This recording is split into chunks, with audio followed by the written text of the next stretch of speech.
اللهم صل وسلم وبارك على سيدنا محمد وعلى آله وأصحابه أجمعين. اللهم ارحم أمواتنا وأموات المسلمين وارحم أمي واغفر لها واسكنها فسيح جنات يا رب العالمين.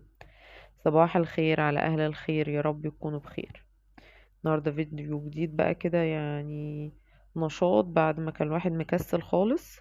بصراحة اليوم ده اللي أنا بصور فيه المطبخ، اليوم اللي قبله أنا ما عملتش حاجة خالص. كنت سايبة بقى الولاد اللي ياكل واللي يشرب واللي يغرف، كنت عاملة الأكل وما عملتش حاجة خالص. يعني الواحد في الحر اللي احنا فيه ده، في نسبة كسل كده، اللي هو ايه، انتي مش قادرة تقومي وبتحاولي يجيلك اي نشاط من اي ناحية. مفيش، جو اصلا حر والواحد ضغطه بيوطى في الحر ده.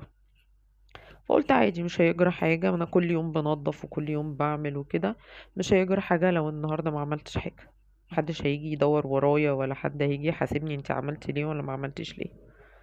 كده كده اغلبية الحاجة نظيفة، بس في حاجات بقى اللي هي بتتعمل اللي هي اليومية كده ما قدرتش اقوم اعملها بصراحة، فسبتهم بقى يخلصوا ليلتهم خالص.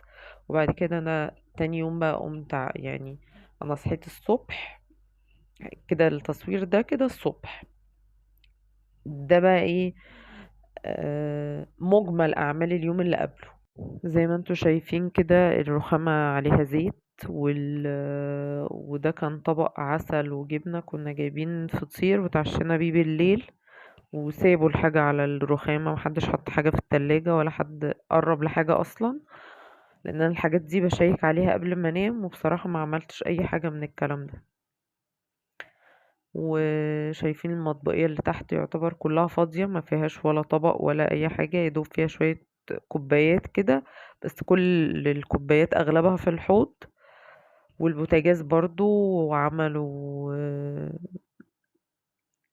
بيض. فولادي ربنا يخليهم لي، يعني لازم يعلوا النار على الآخر، واسمع صوت الطرطشة السمنة وانا قاعدة في الأوضة جوه، يعني في مسافة بس انا سامعاها. واقعد اصوت وازعق واقول لهم الزيت والطرطشه، ومطرح ما انا بلمع ومطرح ما انا بعمل، بس ما بيعرفوش يحكموا الموضوع ده. فانا عشان كده انا اللي بقوم اعمل الحاجه احتراما لمجهودي ولتعبي في البيت يعني.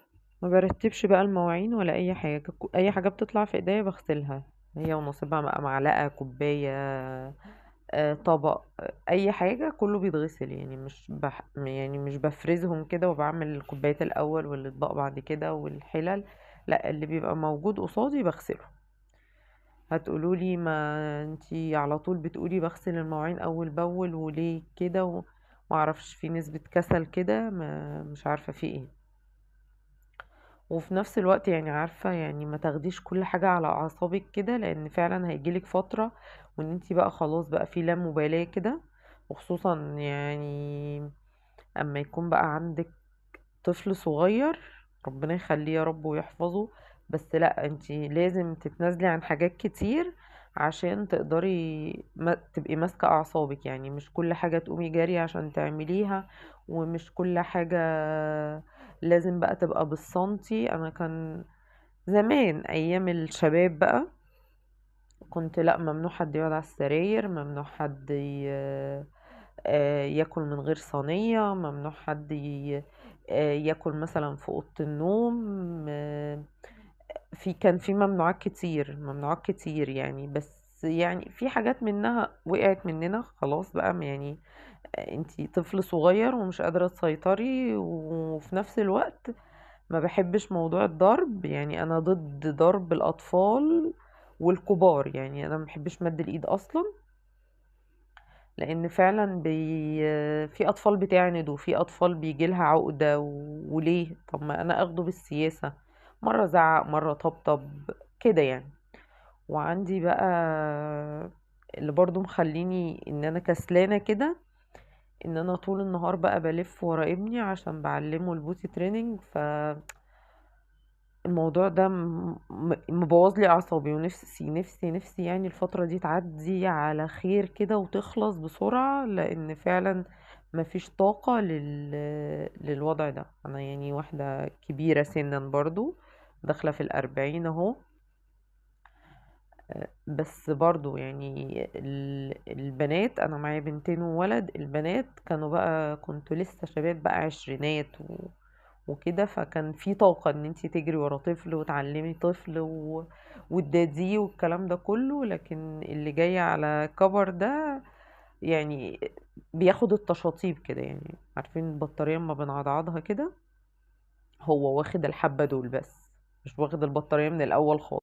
ادعولي المرحلة دي تخلص كده على خير، ويعني واستريح نفسيا، لأن فعلا هتفرق كتير.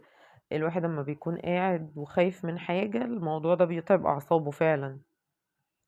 أو انت خايفة لا يطلع على الفرش وطبعا يعني مش نافع ان انا اغطي كل الفرش بمشمعات والكلام ده. انا شلت السجاد كله، وكنت بصراحة يعني من اول مثلا الصيف كده كنت بتدلع، اقلعه لا ما اقلعهوش.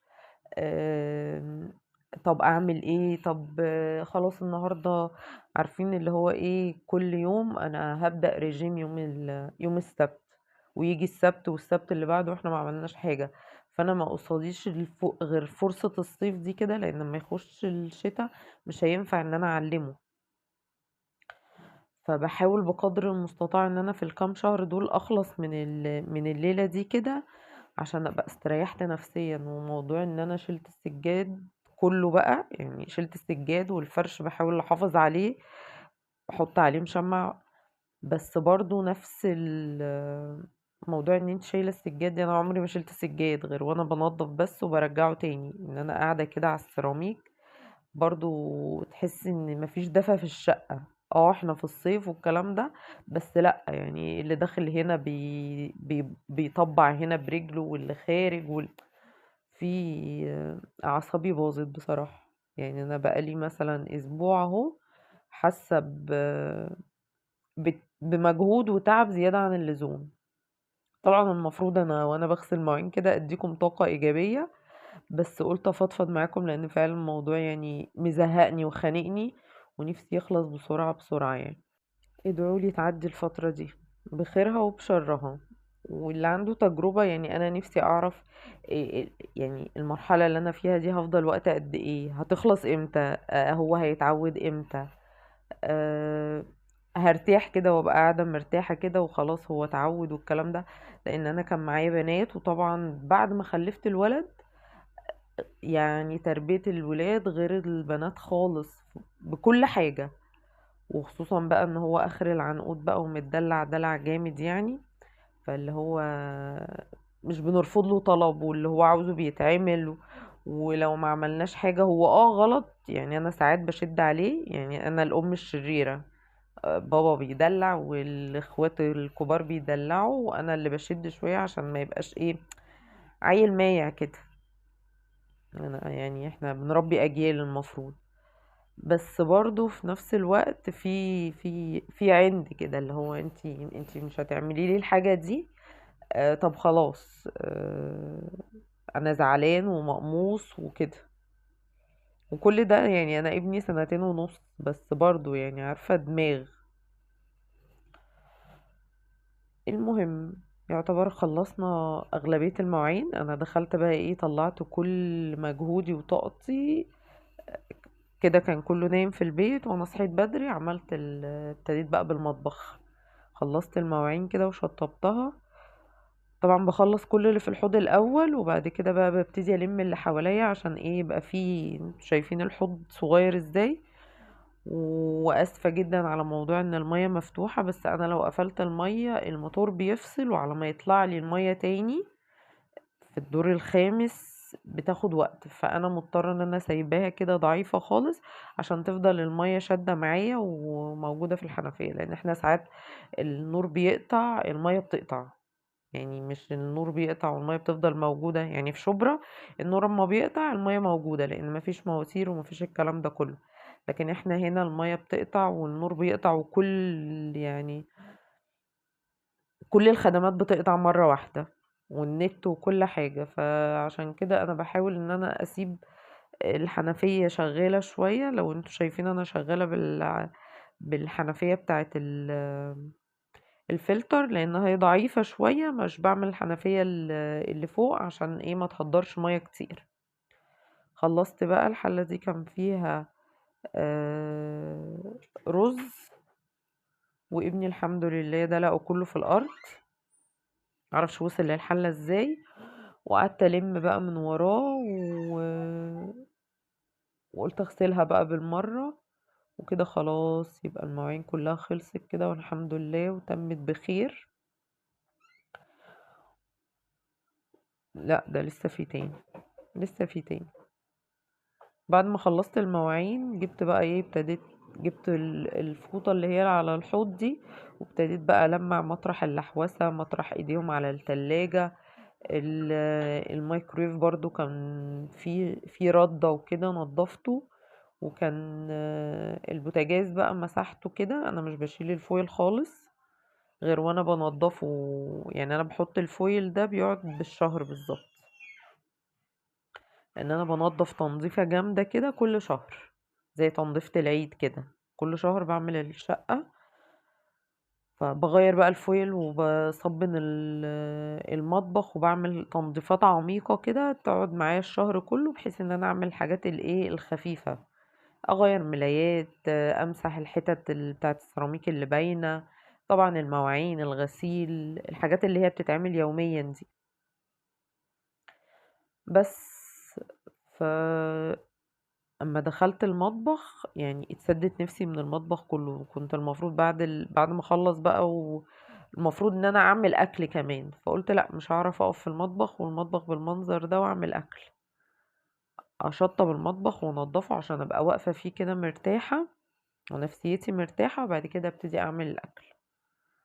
خلصت كده بقى وابتديت ان انا انشف حواليا، بنشف اول باول كده عشان الدنيا ما تغرقش حواليا ويفضل ايه المطبخ ناشف. لان المطبخ طول ما هو ناشف، طول ما انتي بتحافظي عليه، على الالموتال، على الخشب، على اي كان عندك، وفي نفس الوقت ربنا يعني ما يكتبها علينا، ما بيبقاش فيه حشرات بسبب المية، لان المية هي اللي بتعمل البكتيريا وهي اللي بتجمع الحشرات.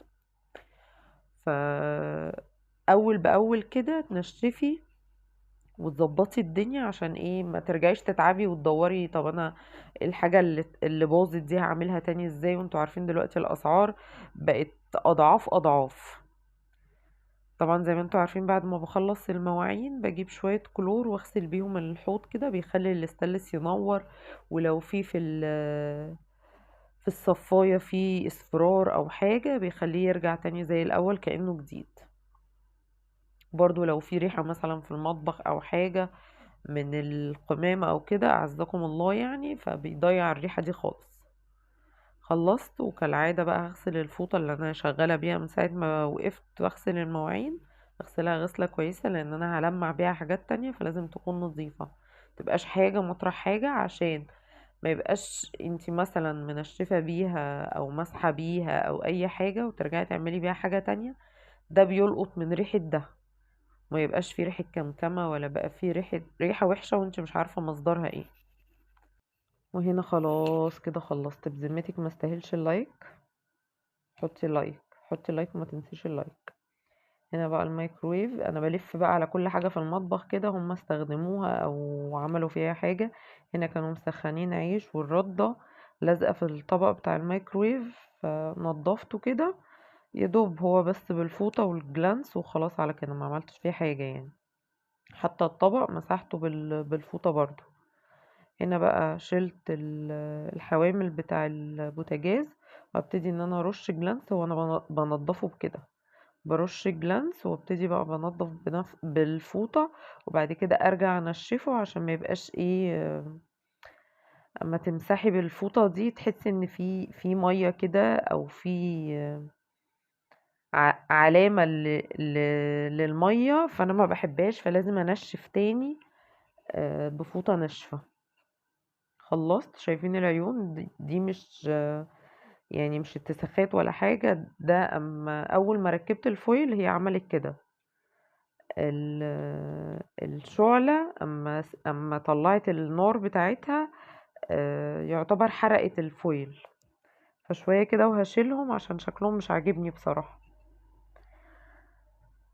كده لمعت كله، ومش عاوزة اقول لكم مطرح كانوا بيعملوا بيض، بس يعني هما ما عملوش حاجة غير ان هما عملوا البيض، وانا في اليوم اللي قبله ده انا ما عملتش اكل وما كانش البوتاجاز متوسخ ولا اي حاجه. بس عادي الحمد لله. هنا بقى هبتدي المع الرخامه كده واشوف اي حاجه، لانه اكيد ادام طرطشت الحاجه على البوتاجاز اكيد الرخامه برضو عليها اثار زيت ومطرح ما بيعملوا كده. هنضف بقى الازاز كويس. جيت انضفها حسيت ان الجلانس مش منضفها، فقلت لا اعمله بكلوريكس الوان. دي بخاخه كده بحط فيها كلوريكس الوان وعليها ميه وعليها خل، بلمع بيها اي حاجه، اي دهون بقى عندك بتتشال، اي بقع اي حاجه، وبتخلي الحاجه زي الفل. هلمعهم بقى كويس لان دول اكتر حاجه بتتبهدل لانها جنب البوتاجاز على طول. هاخد بقى كل حاجة على الرخامة والمعها كده كلها. يعني انا خدت المطبخ داير ما يدور كده من اول الميكروويف والمواعين والبوتاجاز، ودخلت على الرخامة كله بقى، يعني كله بالمرة. هنضف بقى الطقم بتاع التوابل ده، نضفه كويس لان الطقم من فوق التراب بيبقى فيه، عشان الحتة دي كده تحت الشباك، فأي تراب يعني انا بلمع يعتبر الرخامة دي كل يوم، برضو بيجي تراب. احنا هنا منطقة صحراوية، فالتراب عندنا هنا يعني اللي محتاج تراب ابعتهوله يعني. بس فلازم ألمع كل يوم عشان يعني ايه ما يبقاش، لان موضوع التراب ده بيضايقني جدا. هنا بقى خلاص خلصت الجنب ده، واجي للجنب التاني ألمعه برضو. طبعا لو وصلتي لحد هنا ما تنسيش تحطي اللايك والاشتراك، ولو مش مشتركة انزلي اشتركي وفعلي زر الجرس على الكل عشان يوصلك مني كل جديد، وما انزل فيديو جديد يجيلك اشعار. وطبعا مبسوطة جدا بكل اخت دخلت لي واشتركت في القناة، وما شاء الله يعني مشتركين بيزيدوا. بس هو بس موضوع ساعات والله بقول ايه لا انا مش هكمل، وعشان موضوع يعني الساعات والحاجات دي، وبعد كده ارجع اقول ايه، طب هو ده كان حلم من احلامي ان انا يبقى ليا قناة على اليوتيوب ومشهورة والكلام ده. لا استمري وان شاء الله ايه على قد تعبك ربنا هيديكي وكده. فيعني انتم مقصرين معايا شوية، بس يعني انا بحبكم في الله، فياريت بس ما تنسوش تتفرجوا وتشتركوا وتدعموني كده، عشان القناة فعلا مش هتكبر غير بيكوا. ويا رب اكون ضيفة خفيفة على قلبكم. ولحد هنا كده يبقى الفيديو خلص، وشابوه للنظافة وشابوه للحاجات اللي محطوطة في مكانها. وباي باي.